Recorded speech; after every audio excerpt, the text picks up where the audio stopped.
All right, party people. Happy Thursday. You already know what time it is. Okay. Hello, hello. It's Truthful Chat Thursday. Hooray. That was not really an endorsement. I just happened to do that. But this is, okay, from the king Did y'all to hear? Pimp a Butterfly. We're Did not. y'all can't talk about. We The might have dis- to do a whole nother. We do. about that. But, Actually, no, man. Jessie was literally encouraging me. She was like, you have some really great thoughts about it that I feel like the people need to hear. Anyway, y'all already know where Kendrick Lamar. We actually support, let's not say that. We support the big three, okay? I feel like Aubrey is my cousin. I feel like I grew up with him. So I was very happy for his success. I'm not a Drake. Somewhere along the lines, he's changed. So I've been less of a Drake fan as the years have gone on. I've loved Kendrick Lamar Duckworth from the day that I heard him. And then I learned to love Jermaine Cole with my whole soul. So I love the big three. I know we saying it's just me. Only one of them has a Pulitzer Prize, though. I will say that. And as I said to Jessica last night, I'm just glad that I'm old enough and young enough. I don't understand all of the beef, but I did understand most of Kendrick's lyrics. And I must say, I was very impressed with the young man's literary skills. I'm always impressed with them, have been since we saw him at the State Fair in San Diego for $50 in 2011. Maybe? Not 2011. 2011. 2011. No. It was The Good Kid was out. I've been a fan. It's 12 or 13. It's 12 or 13. And I was like, and it's hard because we remember when everybody was coming up and everybody was friends. Here's my thing. If you have records with all the people that are now beefing with you some 10, 12 years later, they all cool, but they all don't like you. That should be addressed. We always are looking for a common denominator around here. Anyway, because it's all about creating generational wellness, which Kendrick Lamar Duckworth also talks about on that record. But maybe that'll be our first live. That'll be our first live. We'll talk about the disc record. Okay, but today, it's May. It's May. It's gonna be May. That is a national holiday on the interwebs. Shout out to NSYNC. Y'all always act like it's Justin that said that. That was NSYNC. He was a part of a group, much like Beyonce was a part of a group. And y'all gonna stop disrespecting the people's groups because you're not old enough to remember them. I am. Anyway, it's gonna be May. It's an NSYNC thing. Welcome to May. May is springtime. So they say. Global warming has taken us. It's hot. It feels like summer. It feels like summer. Shout out to Gambino. In LA, it's almost 80 degrees. Shout out to Gambino. Here in the valley. So I have on a sweater, but it's a very lightweight sweater, and I have not been outside yet today. So when I do go outside in a little while, because we're celebrating our birthday. Listen, it's Mother's Day, which is important. So we want to shout out all the moms. We're gonna get to that later in this month. But today, it's Brandon's birthday. Bishop Brandon, we love you so much.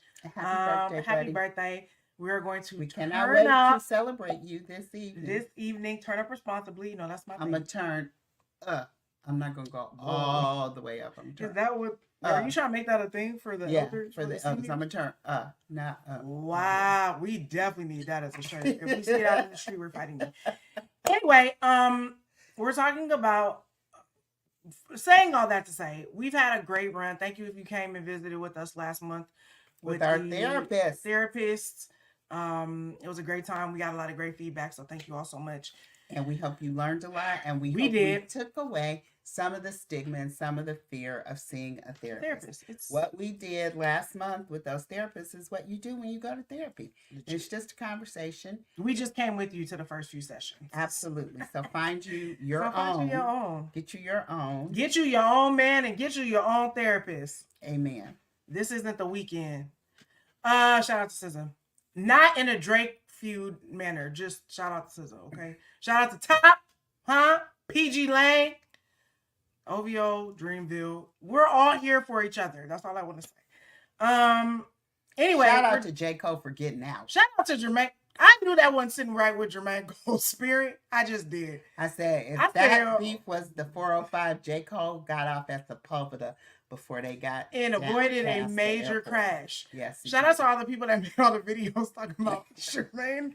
Did you say anything about me? No. Hey, a celebration. Y'all, listen, the internet is undefeated. Anyway, okay, so it's May. We're in a new Mother's month. Day next weekend. Can you believe it? No, girl, because I'm not a mom, but we're gonna be But celebrating. I am. Okay. I know we're gonna be celebrating you and my aunties. What I'm trying to do is move this thing along, okay? It's May, it's Mother's Day, but it's Mother's Day. Because it's Mother's Day, we are finally delivering on a promise that we've been giving to you on this podcast for a long, long time. It's finally happening this month. It's very important. We're going to talk about a little bit more, but we hope you stick around because I think you're going to want to know what the changes are. But this episode is definitely going to be for you. It's going to be a short one because we have festivities to get to, but it's going to be a good one. And the format is changing. Yes, more after the break. Stick around. Hi, I'm Pam Williams, a mother. And I'm Jessica E. Williams, a daughter. And this is a mother and a daughter truthful chat, where we discuss our 35-year multi-layered relationship. We've been through so many ups and downs. Not only are we family, but we're business partners in the high-stress world of event planning and production for short films. We've also shared the same therapist for over 10 years. What some people call codependence, we call collaboration. So join us as we share stories from our lives, have candid conversations with other mother-daughter duos, and shed light on the roller coaster ride of being a woman while raising a woman.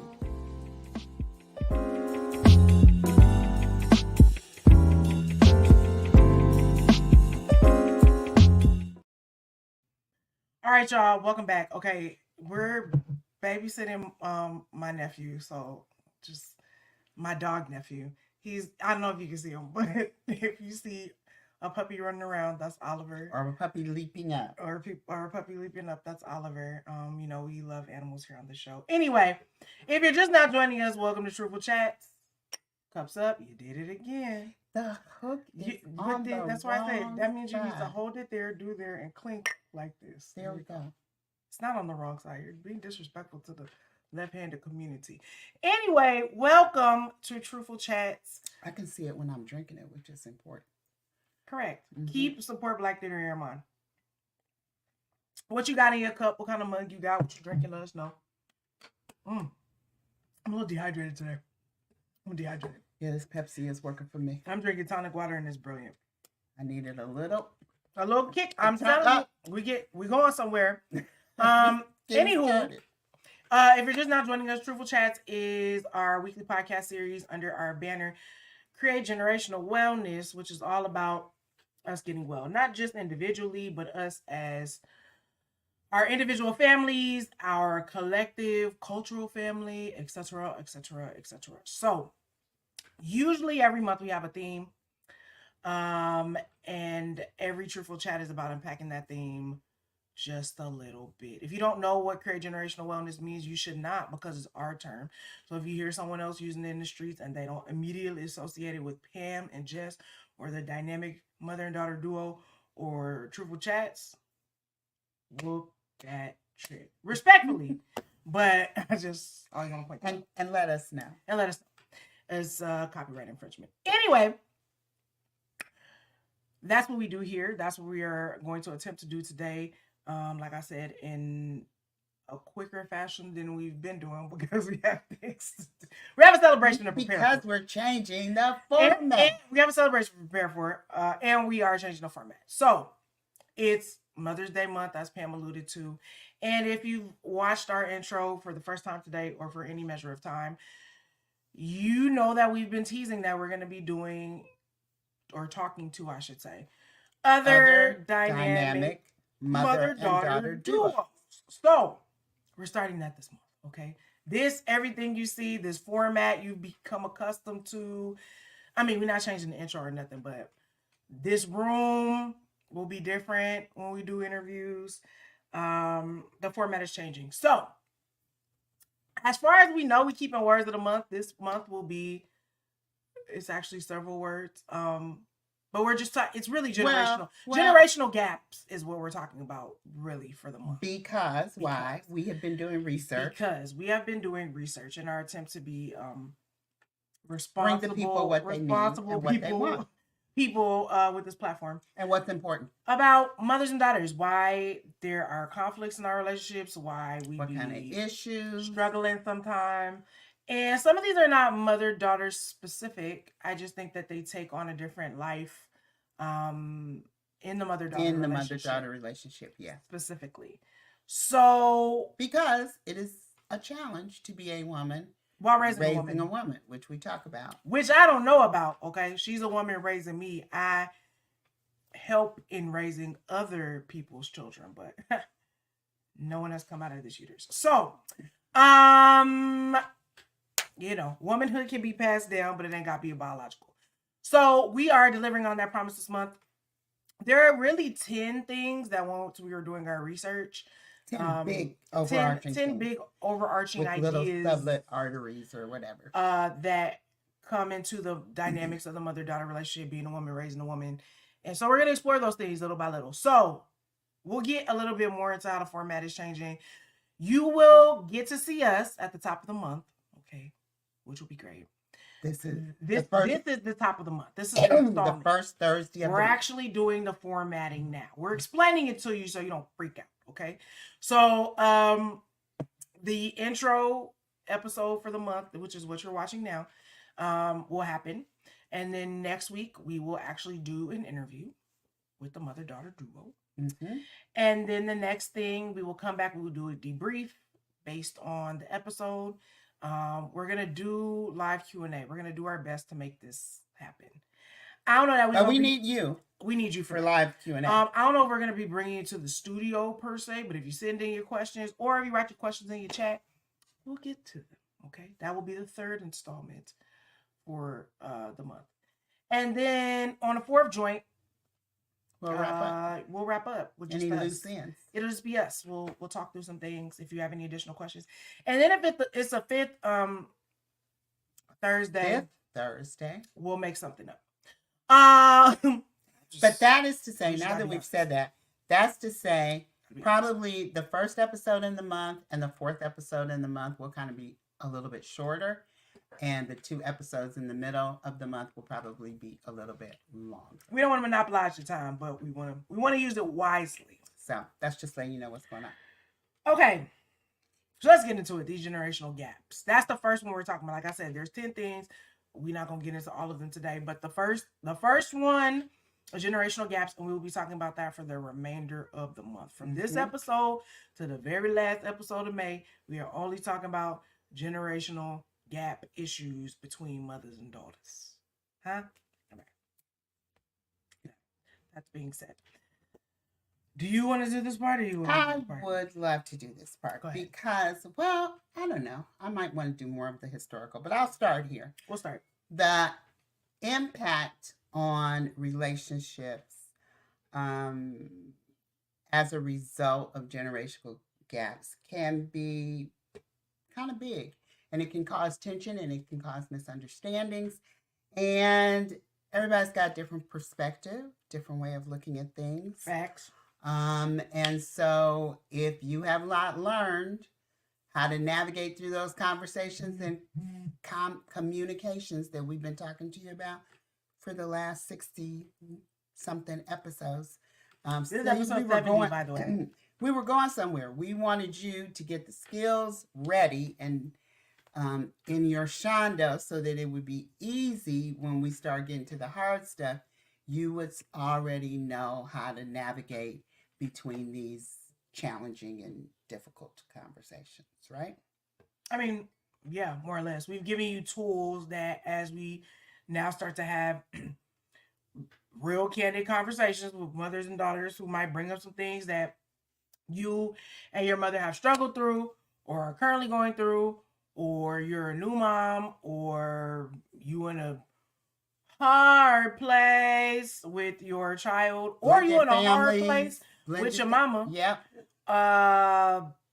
Or any of the matriarchs in your family, I think, or any type of blended families. I mean, there's all.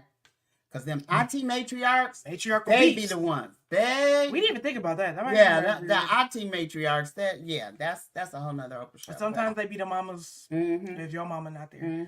And then, hopefully closure if you've had a mother that's passed on or y'all just don't talk or whatever, you know what I mean?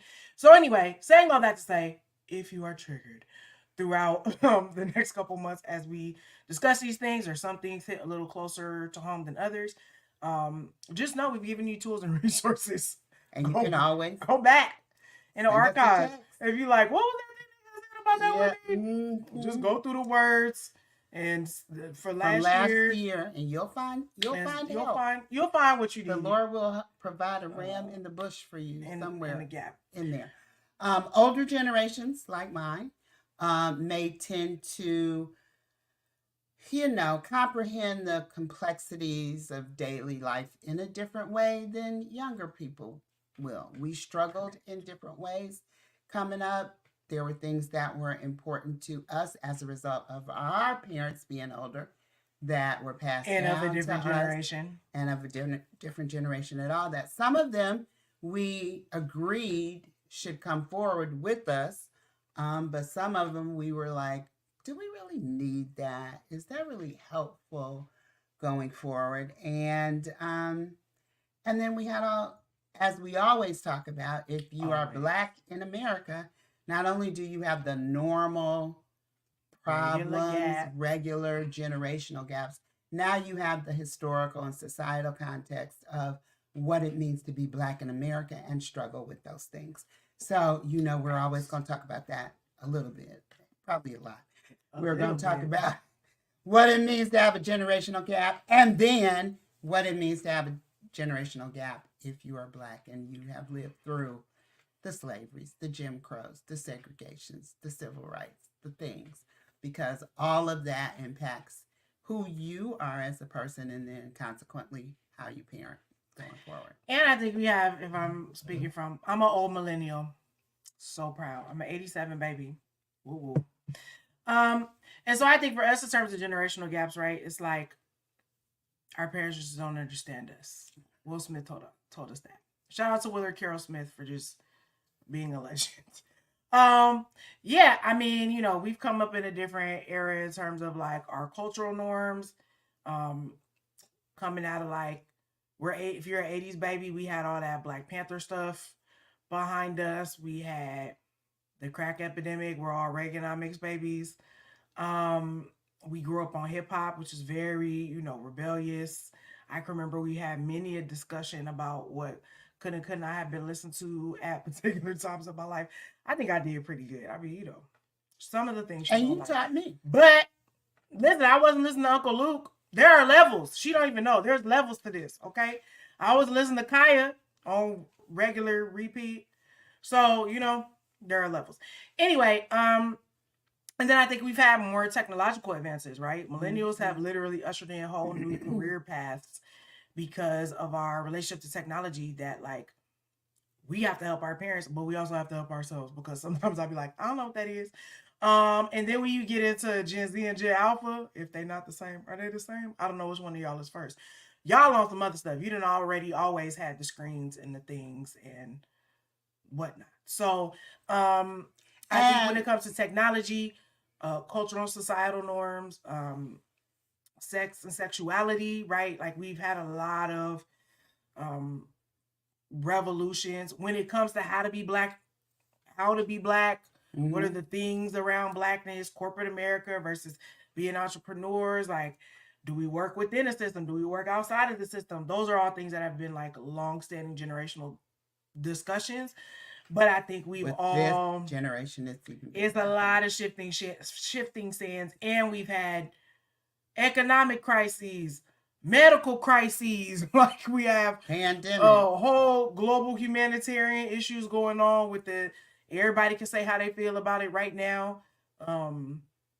Educational crises, you know what I mean? Like currently, right now, people are at my alma mater might not graduate, right, or not getting commencement opportunities because of their political stances and politics, which I think what side of the fence we on. We love everybody, we really do, but when you in the wrong, you deal with something out.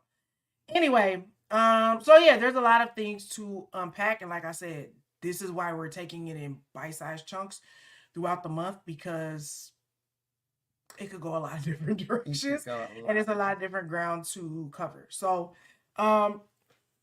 excuse me. Oh. Sorry. Okay. The tonic. Tonic water. The tonic got me. The tonic is tonicking. I'm sorry, I don't mean to be burping all in y'all ear. And then of course we are talking to mother and daughter duos who are Black, right? So,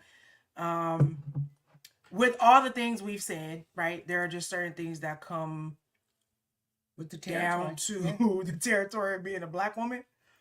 A Black woman worldwide. We are Black women in America. I don't raised know. by another Black woman that was raised by another Black woman. That was raised by another Black woman, right? So, there are health inequities, right? We struggle or deal with things differently than some of our racial counterparts, right? There are certain levels of tension that can be created because, especially for a lot of Black women and girls, they have had to grow up more quickly. We're not the only demographic by any means, but we've had to grow up a lot faster than some of our counterparts just because, if you're raising siblings, or you may have one parent that's very present, one parent that's completely absent. So a lot of older kids, older girls end up sort of picking up the slack and adulting and taking on a lot of responsibility. Maybe before they should, but that's sort of a thing, right? When it comes to the sexualization of Black women, right, as you're maturing and going through puberty and all that means, right, there's a particular lens to which Black women have been looked at and are looked at based on America's ratchet past. So, those things still follow us. And there are things that we're trying to break, right, in terms of generational cycles that we're still working on. So, I'm not sure 100% of what our guests are going to be talking about next week, but it's going to be interesting to hear from. But most of them are my age range, mother wise, and Jessica's age range, a little older, a little younger. In terms of the daughters, most of the people that we have slated so far that we kind of know are coming up. And I was born in 1955, so right, kind of going into the civil rights.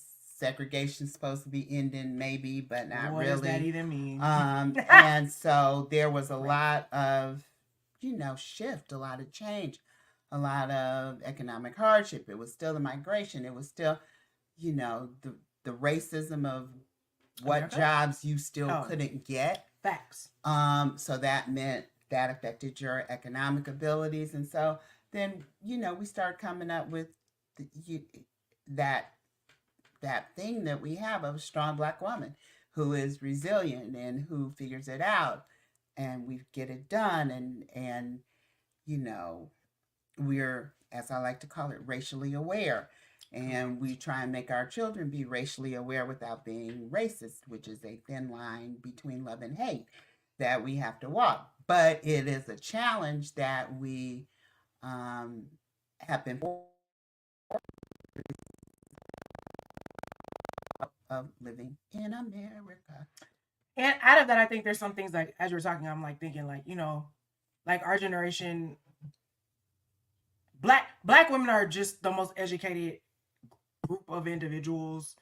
Like, and we be entrepreneuring, constantly going back to school. Like, we're always on the self-improvement train, right? But now I think about it, like, I probably went to school with way more white kids, or a different that's fine, or different levels of ethno groups than my parents, right? Yeah, so absolutely. Like, they went to segregated schools. I never went to a segregated school. So, well, I wanted to go to a segregated school. Oh, you in your personal life? You wanted me to go to a segregated school? No, I wanted to go in my personal life. I mean, but I, again, coming out of the civil rights, you believed education was the way, and busing and this, that, and the other. We were, let me say, I went to a predominantly white school until I was in the 3rd grade, because my parents thought that that would be a way for me to have a better education. As it turned out, the elementary school that I went to, the demographic of the people in that school You good for the mic. was not very, how shall I say this in a nice way? The IQs of the predominant factor of people that were going to that school were not very high. So the Black people excelled in all things, in math, English. I mean, you know, just in the classroom, we always knew the answers, and the majority of the other people did not know the They answers. lied to complete this. So I grew up believing, to By a certain design, by the degree, way, as we I always grew talk up about. believing that we were just naturally smarter, and Superiority. that has gotten me into trouble in some situations, which we'll can talk about at another time. But for the most part, because I had that experience from kindergarten to third grade, kindergarten through second grade, we always knew the answer. Our hands always were raised. We always knew the answer. When other people raised their hand, they, for the most part, did not know the right answer. So that just kind of set that mindset in my mind. Now, when I went to third grade, I did go to a predominantly Black school, and best time of my life. And then after that, it was always, we were one of 6 Black kids in a school. We were one of 4 Black kids in a class.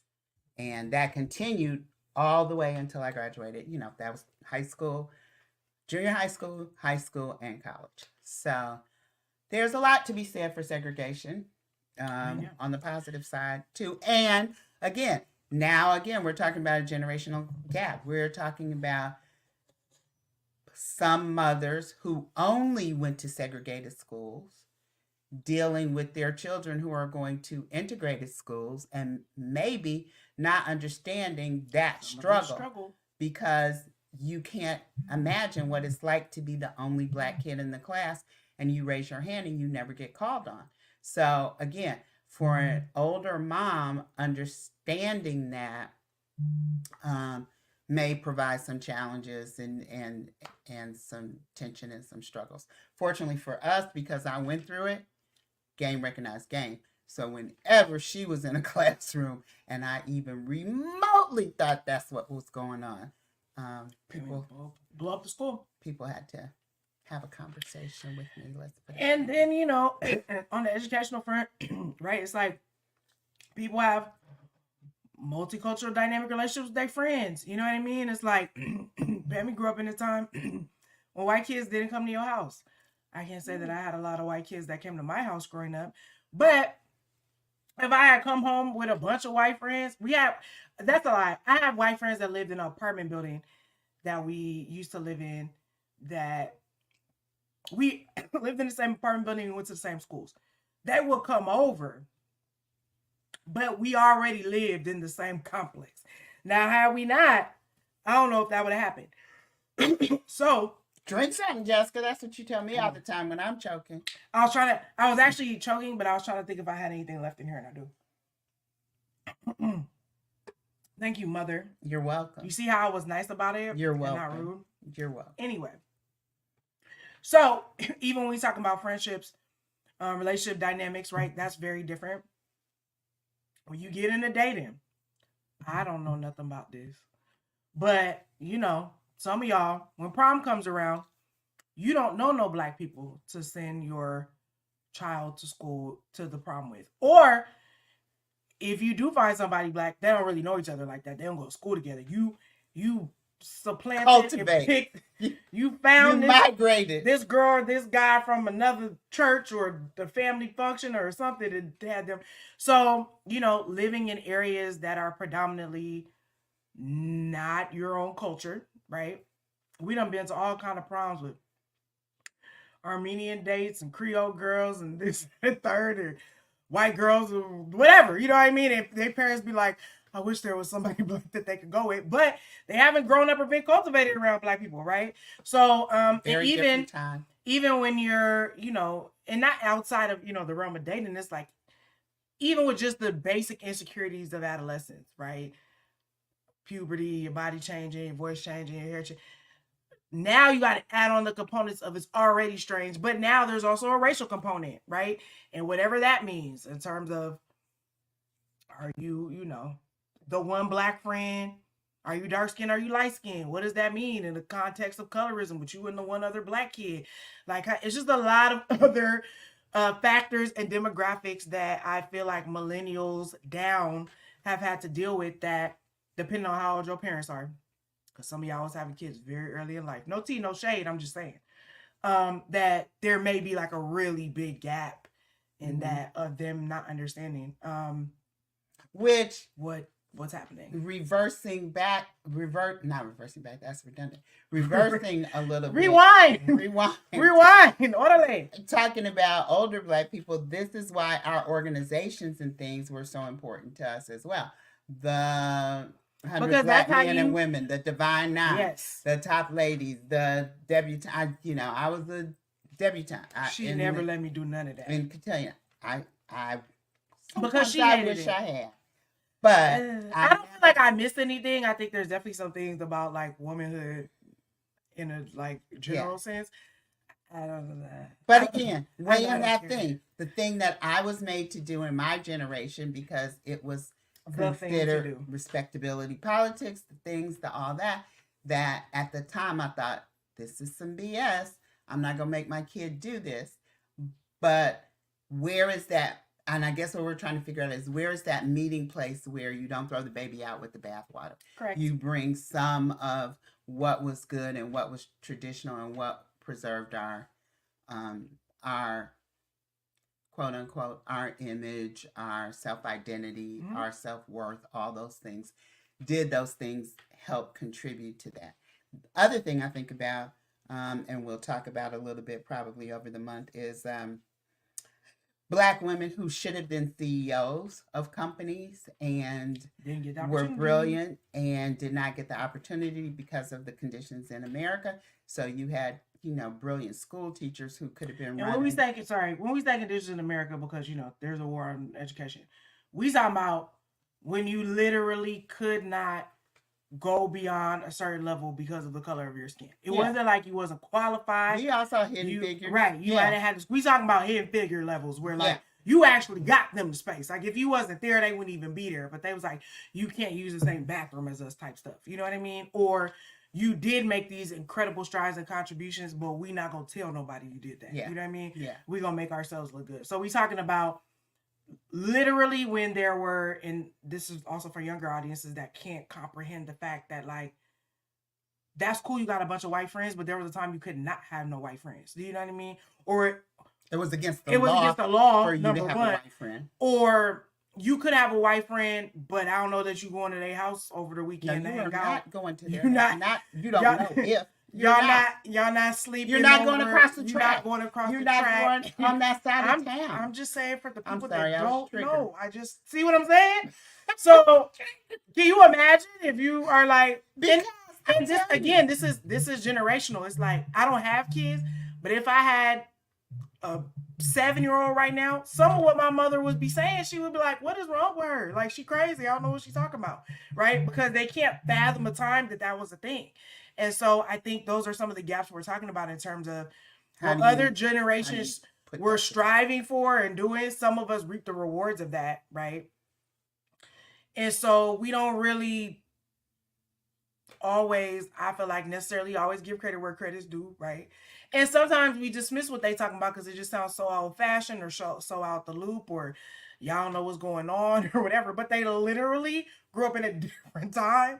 So some of the things we be talking about, worrying about, complaining about, they be like, girl, I don't even really know what to tell you about that. Listen, right? I was in Texas, as you know, for the first couple of months of the year, and my brothers and my sister live in the town where they grew up. Now they're, in their 80s, but in their 20s and 30s. Okay. But this is where they lived in 1936. My sister was born in 36. So from 1930 to 1955, this is where they lived, where they all was that lynching black people. You understand? My brother drove past the courthouse and he said, you see that tree right there?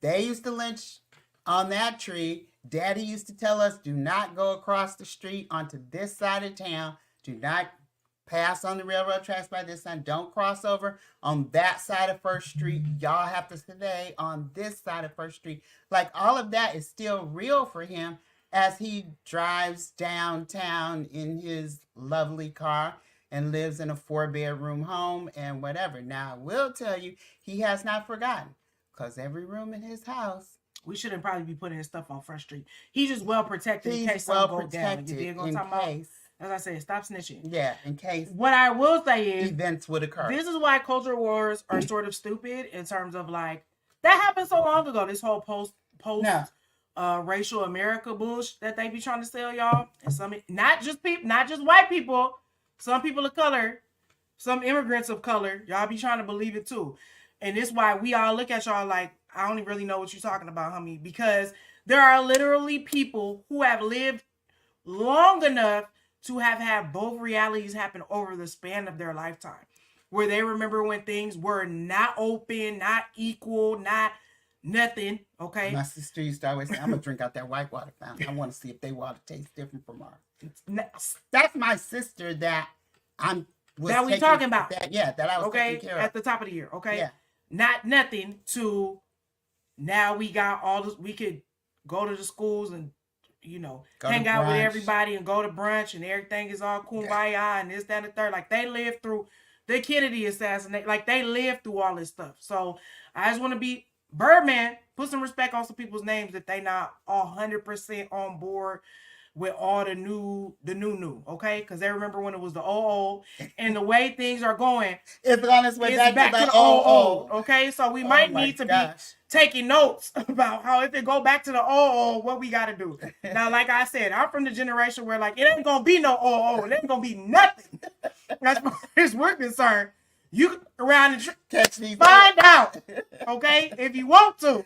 Oh, But anyway, state violence is real. Listen, Fascism is real. We're almost there. Anyway, we're not really trying to scare y'all. What we're saying is there are a lot of gaps. There's a lot of gaps. Yeah, there are a lot of things. And when we talk about creating generational wellness, we are talking about multiple generations, like in a family, hopefully, right? Yes. There are occasional people who like y'all are a silo like unto yourself, right? Like I have families that I like babysit for where like all their families on the East Coast. It's just them. They're like nuclear family, like the mom, the dad, the kids, and then their extended family that they built out here. Like they blood family live across the country.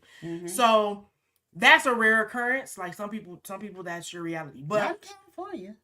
But a lot, yeah. I was like, because people come here. Because people come here, and that's why I said it's very for the industry. So that tracks. But for some of y'all been in the same town. Y'all family's been there for generations, and y'all all together. So again, if you talking about somebody from my aunt and uncles are in the 30s, they were born in the 30s. You were born in the 50s. I was born in the 80s. My nieces and nephews were born in the 2000s. Like that's like several generations. And because America is who America is, there has been a lot of cultural change in that time period. And trickle down. Some change and some not. Yeah. So, with and those changes. Yeah, with those changes, there have been changes in parenting styles. Correct. And so that's another thing. And let's say this. The expert parenting styles come from the lighter hue. So that means that you're Aldous Hodge. Put some gumbo in it. Aldous Hodge. So again, if it's like these are what the experts are telling you to do, there's a cultural spin you got cap to put on what the experts are saying to do that culturally might not be what we be doing, right? So we have that might be the best thing to contend against because that might be great for y'all kids, but over here, you know what I mean? If they're giving you all this information based on the ability to parent privileged children or children who have the complexion for the protection, you might not be able to tell your kid like, yeah, whenever you just feel your feelings, just say whatever you want to say, do whatever you want to do, throw that thing across the room. Not with this color, okay? They're gonna have you run through the neighborhood. They're gonna have you on a list. They're gonna have you the prison to school the school to prison pipeline. School to prison pipeline is very real, right? So again, as we're talking about parenting and some of these things that come up, again, we are looking at these things through a particular lens because this is our We are a experience particular lens. as mother and daughter through a particular lens. Yes. But go ahead, you were saying. I just wanted to. So in February, when we were doing some of the Black History episodes, we talked a lot about, we had a whole episode about the evolution of parenting. We did. So if you want to know more about that, I would suggest you go back and watch that, because again, that contains a lot of the generational differences that we've seen in parenting. You know, and why Black parents have had to move Yeah, differently than differently other on the spectrum of parents. parenting. So the traditional, types of parenting, just for a quick recap, were the authoritarian parent, the permissive parent, and then the authoritative parent. So authoritarian is you do what I say when I say do it. I don't know why you talking. Children don't talk. You ain't no need for you. Much like Amanda Seals and Shasha, whatever his name was, talking about. Cub Shay Shay. Cub Shay Shay. Shout out to Amanda Shasha, Seals whatever. for just being a realist. Oh for my ever doing gosh! it. You tell me where I come from. Oh, Children man, don't no. talk. Don't do. It's so stupid. Shannon Sharp. Anyway, Sometimes shh. I segue. Silencio. So that's the model of an authoritarian parent, where children are seen, not heard. There's no conversation. You do what I say, do you say when I say do it, which again, for us in slavery and Jim Crow and segregation in those places, were necessary for survival a lot of times. Correct. And we had to teach our children, don't ask me why you can't drink out that water fountain. Don't ask me Pick the why cotton you and shut can't up. turn around and look at that girl. Don't ask me these things. Just do what I tell you to do, because I want you to live. Then the permissive parents came in the 50s, 60s, and the 70s, and it was let your child do whatever they want to do, and this and that, and all da da da da da da. And so that was the other end of the spectrum. The authoritative parent is supposedly the ideal parent type, where you have a proper balance of both authoritarianism, permissions that the child is trained to make decisions that are good decisions. So you're not just letting them do everything, but you're laying boundaries, you're laying out options, you're laying out what decisions look like, you're laying out what consequences look like. So if you're able to do that, that supposedly is the ideal way of parenting. Again, I mean, I think the main we thing have is challenges. you have to know your kid, And you have to know yourself, and you have to know where you come from and why you say the things that you say the way that you say them. And they could be wrong. And I think there's something to, like we were just saying, at least culturally and historically for us, we only talk about the Black experience. We can talk about everybody's experience another time. When we talk about the Black experience, that's only when we know. You have to remember, like, we are chattel, like we are not human. So we were considered. Yeah, we were considered not human. We were considered not human at the time. So this idea, like, we knew that we were human, right? But there was this perpetuation of, like, no, we really need y'all to believe this. Like, we need you to be a breeder. Like, we just gonna sell off your kids. Like, we just go, you know what I mean? There's like this whole psychopathic, you're not human thing. So when you get to that, not having that type of control over your family unit, over your kids, whole families being broken apart for years, decades, people getting free, trying to find their families that are made up families, the U.S. recognizing some family styles, but not others, and how do you adjust to that under the law, and what does that look like, right? The fact that you even looking at your kid as a human, right? That's step one for a lot of Black people, to just be like, okay, because especially when you start thinking about, like, the Underground Railroad, kids would get people killed on the Underground Railroad. Like, when I be watching the movies and they be running with the babies, I be like, dang, I done had a couple babies with me sometime. And when I just can't stop crying?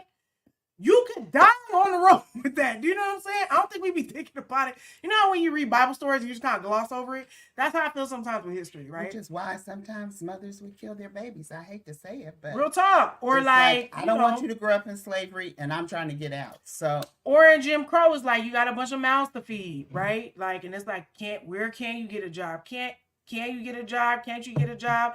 Can you feed all these kids? Some people would just walk away from the house and never come back, mother or father. Or they would be like, girl, you got a chance to be a singer. You gonna be a singer or you want to stay here with these kids? They would just be like, I'm trying to be a singer though. You know what I'm saying? They would leave. So the dynamics of parenting have just been all over the place for Black people because our families were systematically and diabolically separated and divided on purpose, right? You have the government that's come in that's attempted to parent our kids or create systems that reward Black mothers for not having fathers in the home. We talked about that in the evolution of parenting too. So there's just a lot of like sticky stuff. I like that. Sticky stuff to get through. Nasty. And then it's also being like, okay, even with that history, like who is this person that I'm raising? Like what they might not, they come from me, but they're not me. They might not think the way that I think. They might not like the things that I like, right? That's like how you can't vicariously live through your kids because they come from me, but they're not you. So I think it's a lot of deprogramming, reprogramming, right? Which takes conversation. Which takes communication, which is all the things we always be talking about, right? Knowing when you trigger, like, we're trying to give you the tool. Ooh, I can't talk to you about that. That really triggers me, right? Or if I'm asking you for something, if I'm asking you as a millennial child for something from a baby boomer child that had super traumatic effects on my mom, she might not be able to give that to me. You know what I mean? We don't particularly have a colorism issue because we're like around the same complexion. Mm-hmm. But I know people whose parents are as dark as us and they look light, right? Like to the point that people have asked, like, oh, so you have a white parent, right? Or is that your child? That's damning for people. Or I know people whose parents are super light and they my complexion or darker, right? That's a whole nother set of issues, right? And sometimes people are just not equipped if they haven't done the work on themselves. Which no tea, no shade, right? They might not necessarily be able to help you. That's where village comes in, aunties, this people, that thing. Therapist, right?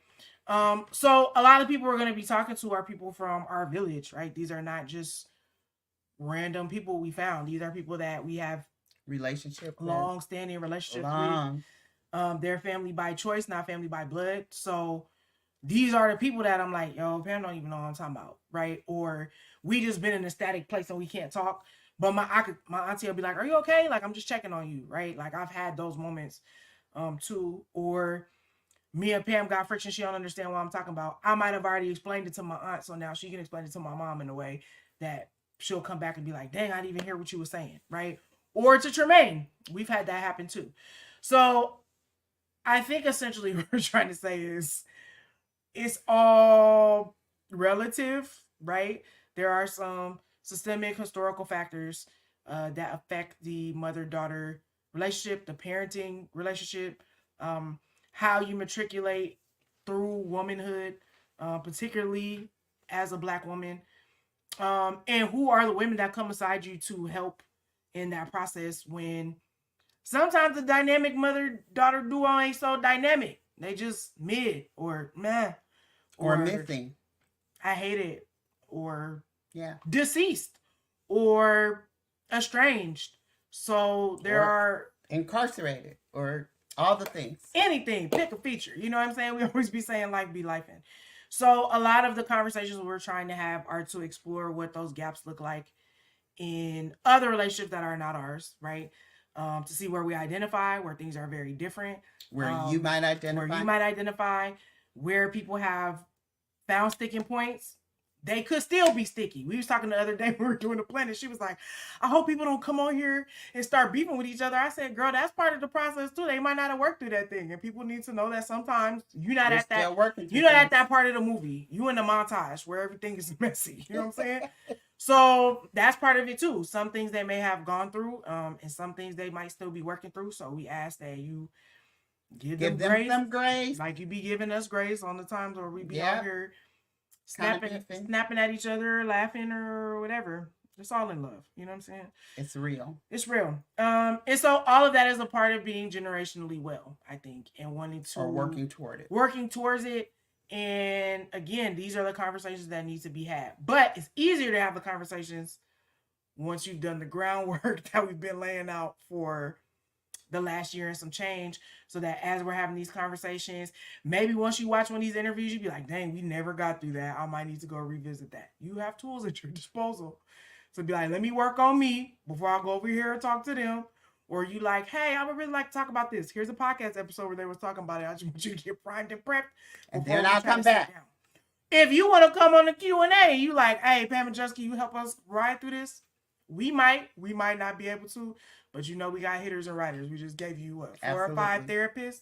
So there's a lot that can happen with this new format. And it's just about really realizing all the intersectionalities of your identity, right? We're all not one thing, right? How they can connect. We haven't even talked about respect. We know people whose sexual identities are very, very different from their parents. Yeah. And how have they worked through that kind of stuff? Because that is relatively, it's not new. It's just more Black mainstream. people just didn't deal with it's just more mainstream and acceptable and and we talk about it. You know what I'm saying? Yeah, we talk about Bruno. We talk about Bruno. We talk about it now. And again, interracial relationships, there's just so many things about parenting styles. You know what I mean? The way we have people who are walking their kid through marriage. They might not be married, or they are married, but they're very traditional, and their kids are very not traditional, right? So how do you talk people through marital tiffs when you may or may not disagree with them? You know what I'm saying? Or the way that they're raising your grandkids. You know what I'm saying? It's like be exhausting. I'm not gonna lie. Life be lifing, and it's all about our own uniqueness as people and individuals, what we value, what we don't value, and the intersectionalities of our identities, as I've said. So these are all the things we're gonna be talking about and more. We hope you stick around. I think it's gonna be cool. We're switching it up on y'all. Y'all let us know if it works for you. If it doesn't work for you, we're excited. We just gonna keep trying things and keep these conversations going, man. Keep these conversations going. Come back next week. Very important. Really good guests. You're gonna be mad if you miss it. You are gonna be mad. I mean, we always have really good guests, but I'm just to watch it a recording. But these are many people. This is many people's one of their favorite mother-daughter duos that we know in our village of family. They just like light up a room. They're super excited. People love to see them come in. Like, it's a thing. But we know them in a different way than the rest of the world. So we'll see who they bring to the podcast next week. They're gonna bring y'all all of them. All of them. But you ain't gonna know nothing per usual. If you are not subscribed on YouTube, following us on IG, Facebook, fan base, we are at Create Generational Wellness on all the things. Y'all not gonna shame me about this social media, okay? I'm barely getting these interviews out and getting these podcasts up on video. So all the episodes from last year are available archivally. The episodes this year are currently live. Little by little, I'm gonna start archiving them, so they will disappear at some point. But you'll still be able to watch them, okay? And in social media, just follow us. When things are up, they'll be up. When they're not, they not. Either way, we'll put it on our personal at least. We getting better about the personal. It's just having another account. I'm not even really good with my personal. We need a person. We need a person. So if you like, if you're a person, I want to be a person. If you want to be a person, we need a person. So anyway, if you are watching us, please come back. If you're listening to us in the auditory space, thank you for taking your time to kick it with us. Please rate, review, subscribe, tell a friend to tell a friend. And that's it, man. We're going to see you next week. Happy birthday, Brandon! We about to turn up, and you're going to what? Turn. I really feel like this is going to catch on for y'all. Like, I really feel like the baby boomers need. I feel like the baby boomers really needed that. So congratulations to y'all. All right. Bye, y'all.